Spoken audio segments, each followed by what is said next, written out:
Hello friends, मैं Shashikant SK infotainment channel पर एक बार फिर से आपका स्वागत करता हूं। दोस्तों, मैं 13 तारीख यानी कि 13 अप्रैल 2021 से कोरोना पॉजिटिव हो गया था और अब मैं पूर्णतः कोरोना नेगेटिव होकर आपके सामने नई वीडियो लेकर आया हूं।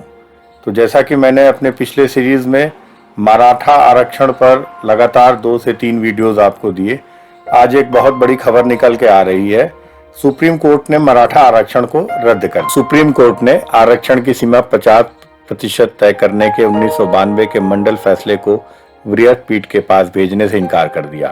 साथ ही अदालत ने सरकारी नौकरियों और दाखिले में मराठा समुदाय को आरक्षण देने संबंधी महाराष्ट्र के कानून को खारिज करते हुए इसे असंवैधानिक करार कर दिया है। बॉम्बे हाई कोर्ट के फैसले को चुनौती देने वाली याचिकाओं पर अपने फैसले में सुप्रीम कोर्ट ने कहा, हमें इंदिरा साहनी के फैसले पर दोबारा विचार करने का कारण नहीं मिला।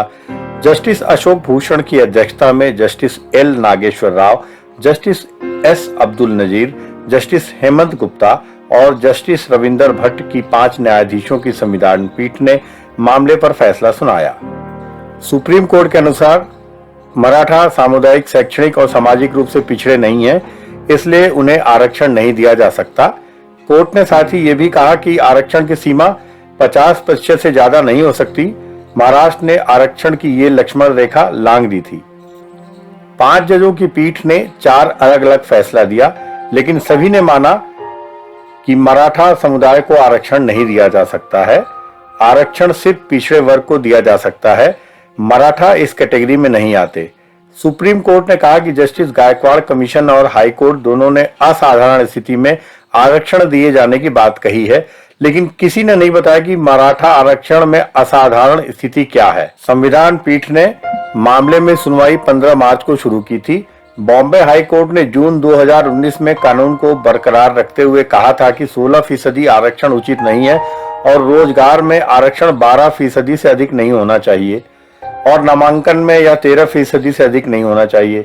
हाई कोर्ट ने राज्य में शिक्षण संस्थानों और सरकारी नौकरियों में मराठाओं के आरक्षण के फैसले को बरकरार रखा था। इसके पहले केंद्र ने सुप्रीम कोर्ट से कहा था कि महाराष्ट्र के पास मराठाओं को आरक्षण देने की विधायी क्षमता है और इसका निर्णय संवैधानिक है, क्योंकि 102वां संशोधन किसी राज्य को सामाजिक और शैक्षणिक रूप से पिछड़े वर्गों की सूची घोषित करने की शक्ति से वंचित नहीं करता। वर्ष 2018 में लाए गए 102वें संविधान संशोधन कानून में अनुच्छेद 338B, जो राष्ट्रीय पिछड़ा वर्ग आयोग के ढांचे, दायित्वों और शक्तियों से संबंधित है, तथा अनुच्छेद 242A, जो कि किसी खास जाति को सामाजिक और शैक्षणिक रूप से पिछड़ा घोषित करने की राष्ट्रपति की शक्ति और सूची में बदलाव की संसद की शक्ति से संबंधित है, लाए गए थे। 23 मार्च को सुनवाई के दौरान केंद्र की ओर से पेश सॉलिसिटर जनरल तुषार मेहता ने बताया था कि SEBC कानून 2018 के मद्देनजर महाराष्ट्र द्वारा राज्य में नौकरियों और दाखिलों में मराठा समुदाय के लोगों को आरक्षण देना संवैधानिक है। मेहता ने कहा था कि केंद्र का मत है कि महाराष्ट्र SEBC कानून संवैधानिक है। उन्होंने कहा था कि केंद्र अटॉर्नी जनरल के वेणुगोपाल के अभिवेदनों को स्वीकार करता है और इसे केंद्र सरकार का मत माना जाना चाहिए। इससे पहले अटॉर्नी जनरल ने 18 मार्च को शीर्ष अदालत से कहा था कि संविधान का 102वां संशोधन राज्य विधायिकाओं को SEBC निर्धारित करने और उन्हें लाभ देने के लिए कानून लाने से वंचित नहीं करता।